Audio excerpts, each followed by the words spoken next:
At 1:30 a.m., the silence became heavy like wet sand. Sarah could scroll through her news feed for hours, basking in the absolute darkness of her room. But on that night, the silence took on a physical form. She felt a sudden, cold, unbearable weight drop on her chest. The air stalled in her lungs. She could neither move nor scream. And then she felt something like lips pressed against her ear and nothing. Only a suffocating, crushing silence that seemed to shatter her skull from the inside. And it happened every single night. Please subscribe for more stories of the channel. And now, let's get started.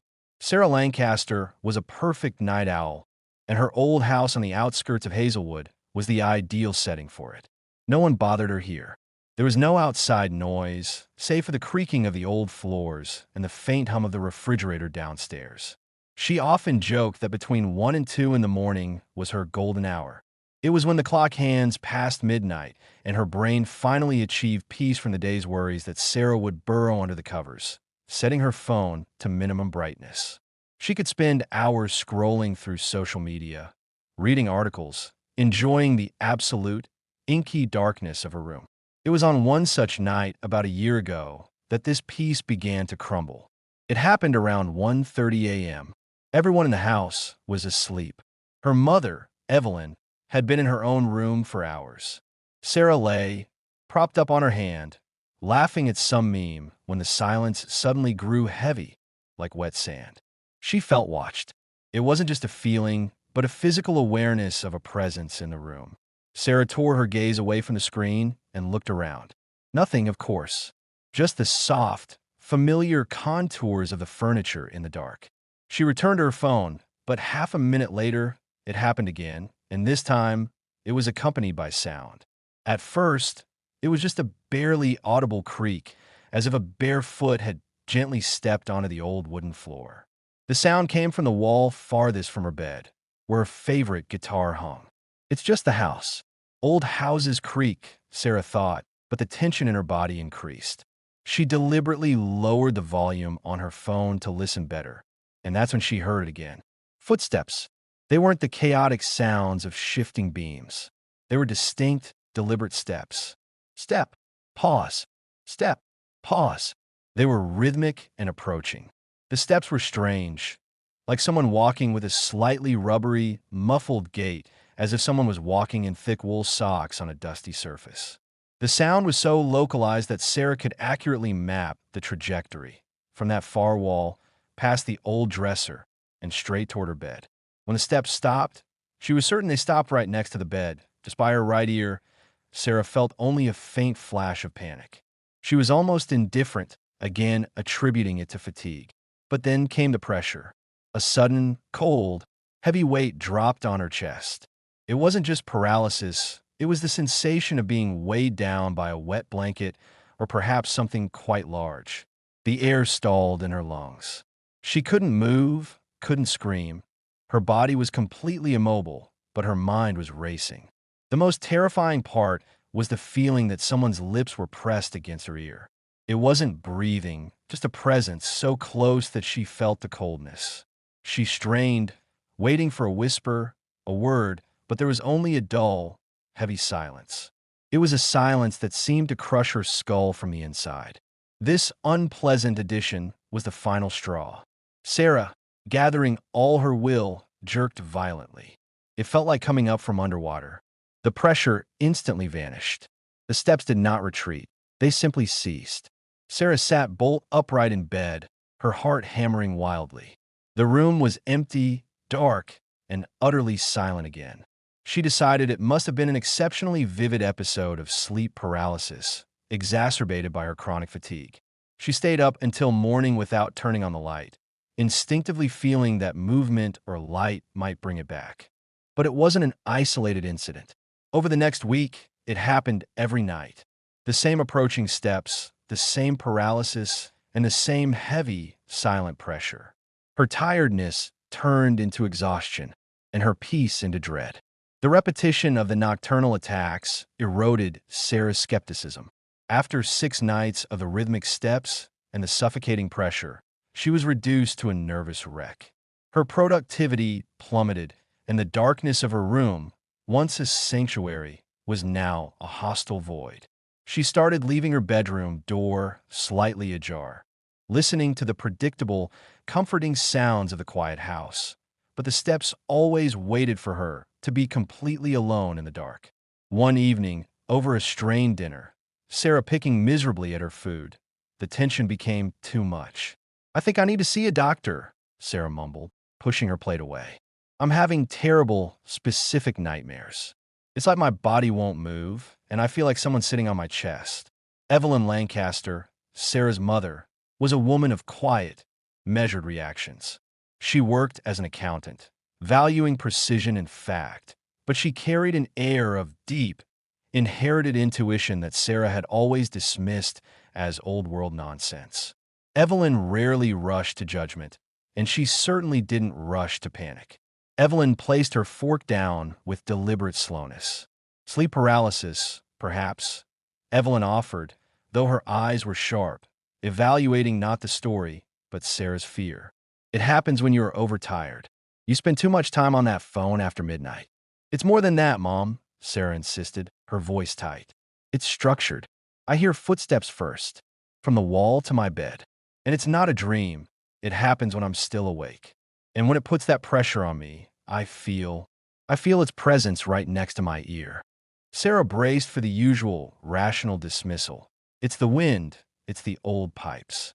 But Evelyn's reaction was unsettlingly calm. She didn't laugh, she didn't rationalize, and she didn't reach for her phone.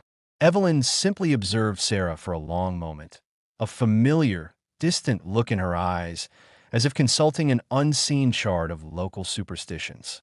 "The house is old, Sarah," Evelyn finally said, her voice dropping to a low, serious register. "But sound and feelings are different things." She folded her hands on the table. "You look exhausted. Let's find out if this is just fatigue or if the house has developed a habit." "What do you mean?" "For one night," Evelyn said firmly, "we switch places." "No, wait. For the full picture, we will both sleep in your room. You need a good night's rest, and I need to observe." Sarah was taken aback. This was precisely what she had craved: validation and company. But she was also immediately skeptical. It wouldn't dare appear if two people were present. "You really think it will make a difference?" Sarah asked. "If it's a nervous condition, your anxiety will be eased by company.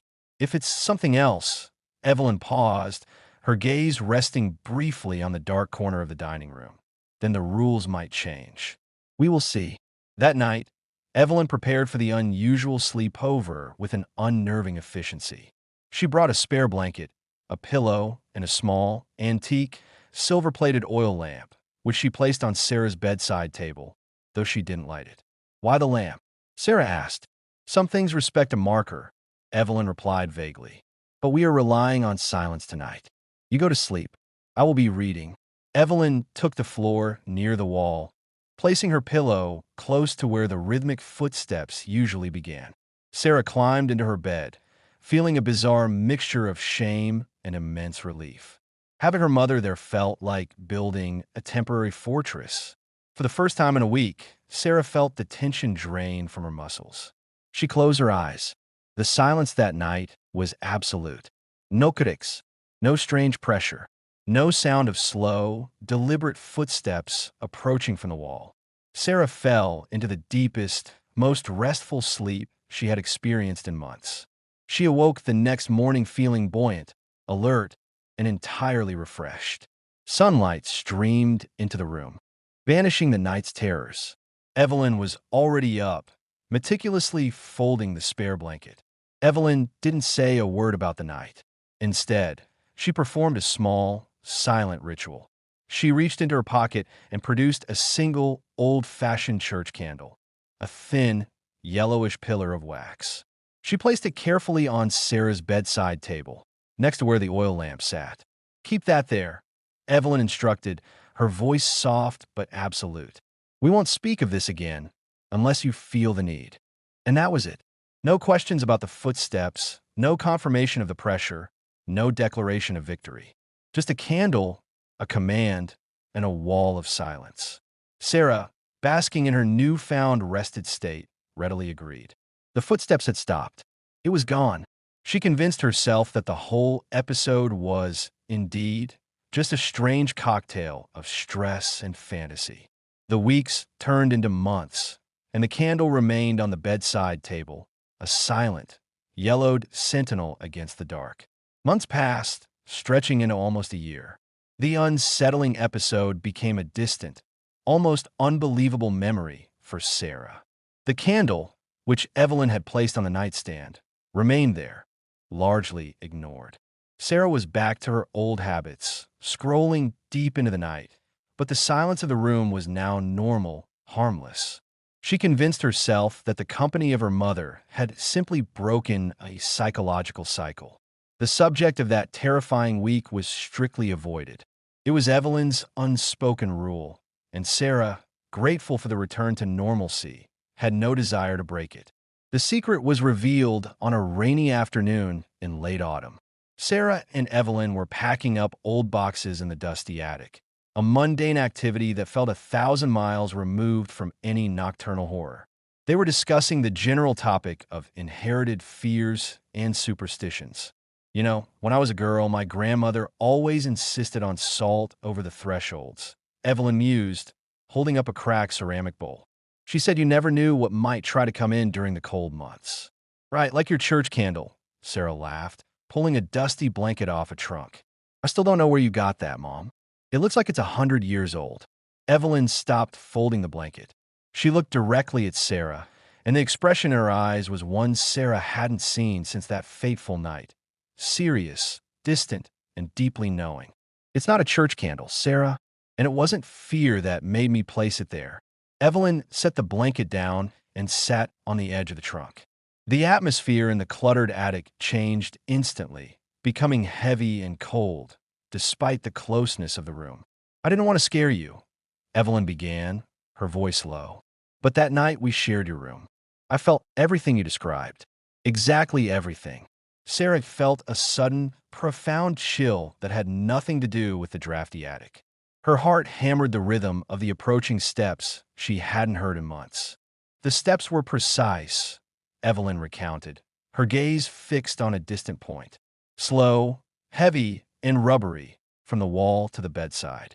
And when it stopped, I felt that crushing weight drop onto my chest. I couldn't move. I couldn't breathe. Evelyn closed her eyes briefly, reliving the moment. The cold was intense. And yes, I felt the presence right next to my ear. But it wasn't silence, Sarah. It whispered. Not words I could understand, but a dry, rattling sound like dry leaves scuttling across stone. Sarah felt a surge of nausea. She had rationalized the pressure and the presence, but the complete validation, the sharing of the exact, terrifying experience, shattered her sense of safety. Why didn't you tell me? Sarah whispered. Because I knew you were looking for an excuse to dismiss it, Evelyn said simply.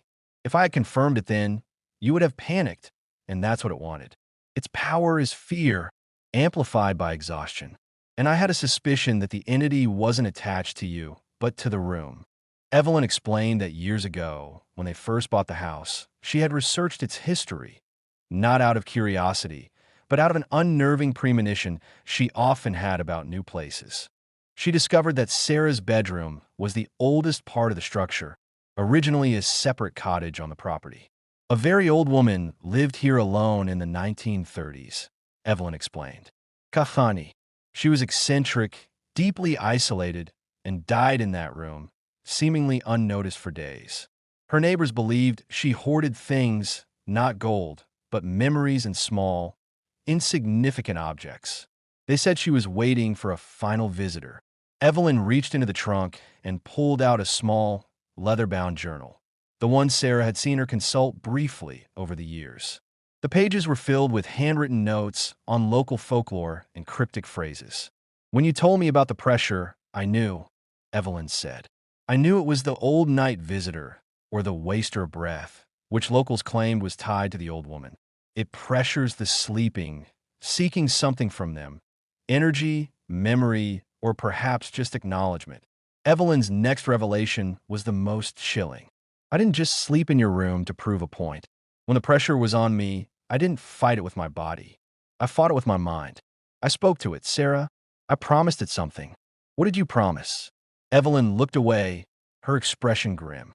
I promised I would find the old woman's final gift, the thing she was supposedly waiting to give away before she died. I offered to complete her unfinished business.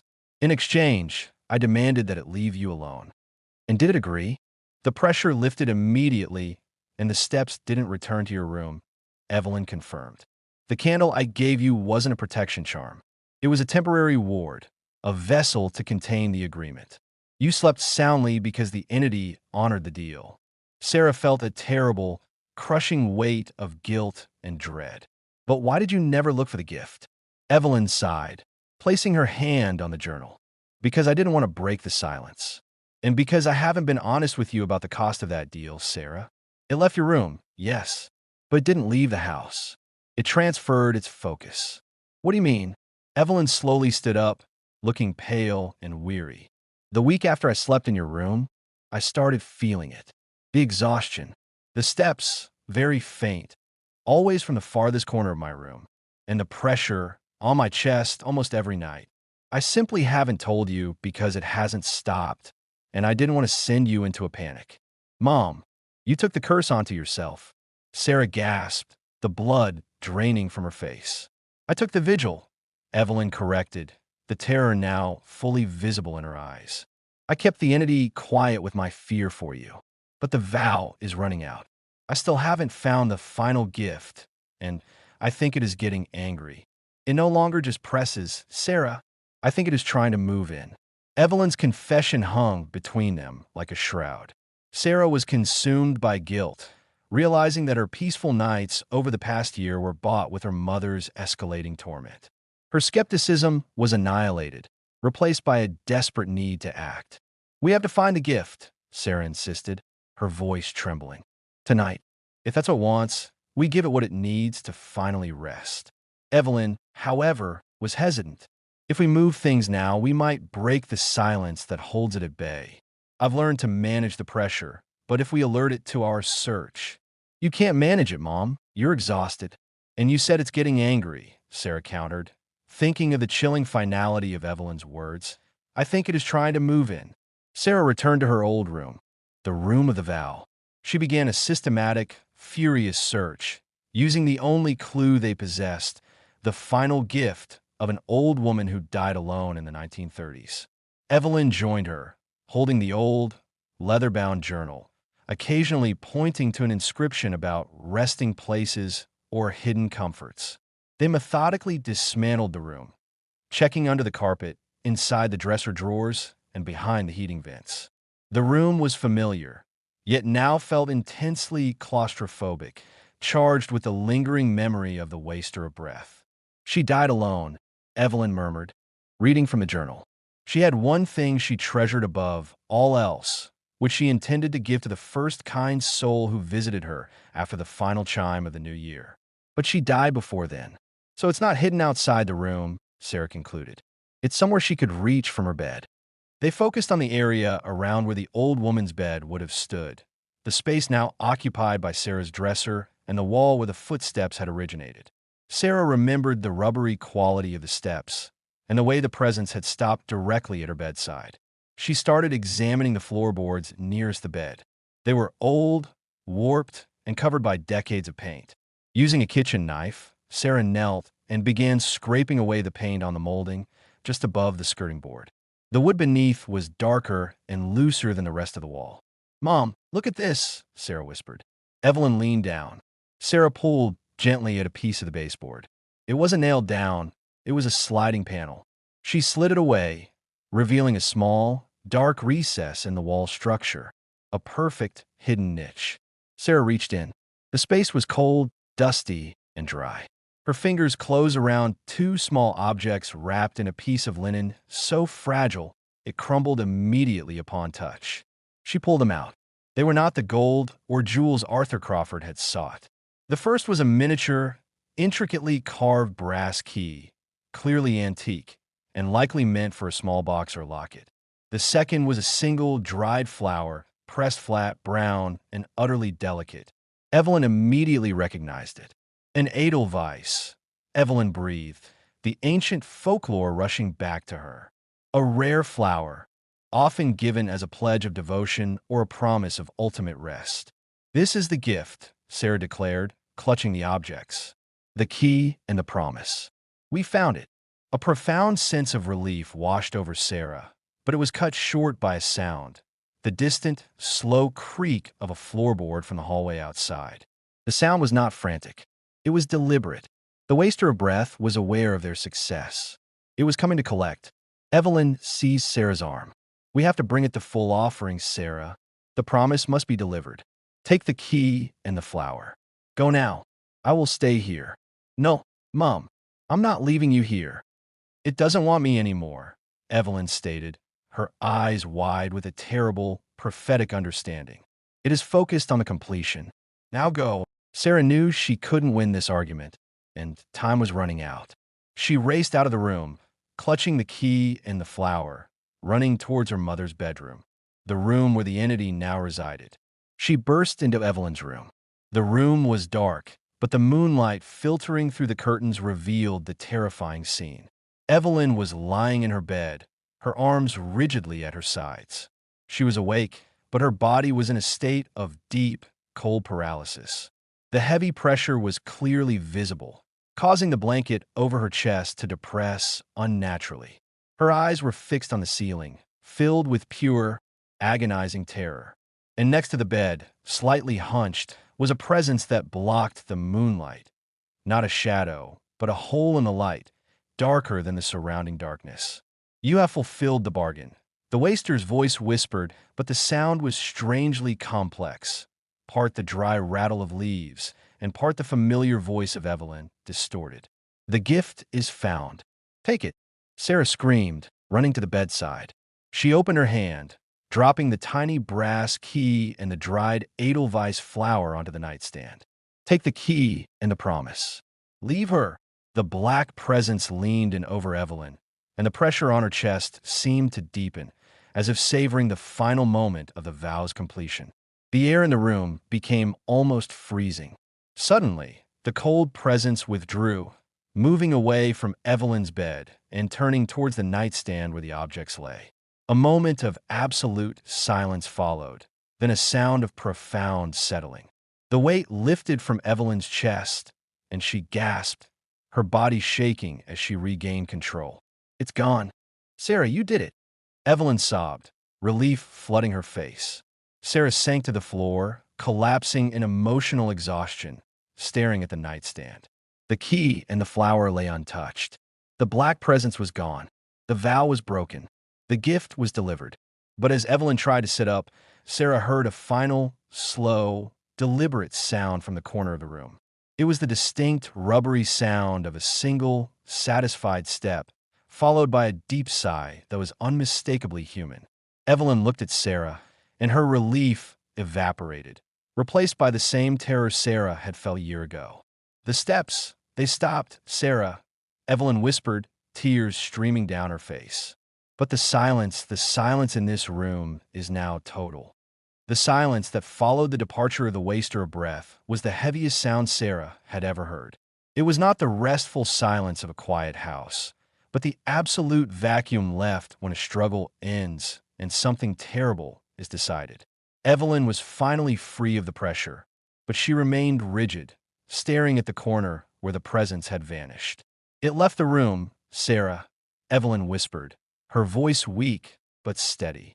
It took the promise, the edelweiss, but it didn't leave the house. I can feel it. Sarah crawled across the floor, reaching her mother's side. It's over, Mom. We gave it what it wanted. It has to rest now. No, Evelyn insisted, shaking her head slowly. The gift wasn't meant to banish it. It was meant to comfort it. The old woman who died here was waiting for someone to finally acknowledge her loneliness and grant her peace. But the waster, it doesn't want peace. It wants sustenance. Evelyn reached out and took Sarah's hand, her grip unervingly cold.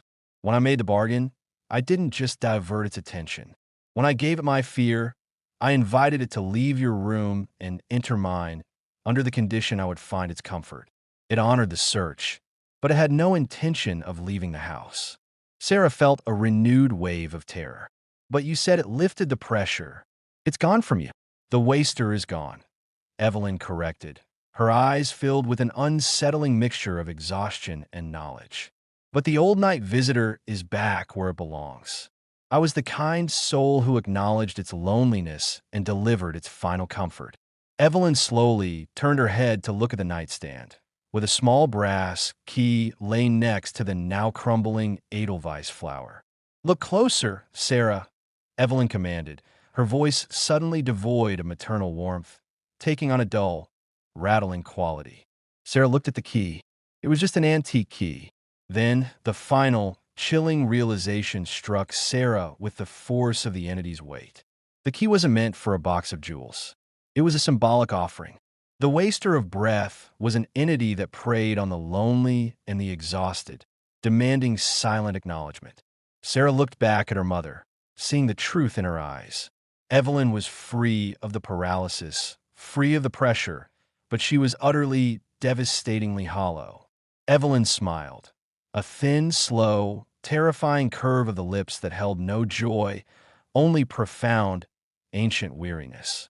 You are free now, my dear, Evelyn said, but the voice that spoke the words was flat, toneless, and seemed to lack any human resonance. The old night visitor only pressures the sleeper until it finds its perfect host. Sarah gasped, recoiling from her mother. You were too awake, too energetic, and too skeptical to be a true host, Evelyn continued, her gaze unsettlingly distant, fixed on the ceiling. I was tired, I was lonely, and I had the courage to invite it in through the vow. I honored the old woman's request, and in return, the waster found its final, perfect resting place.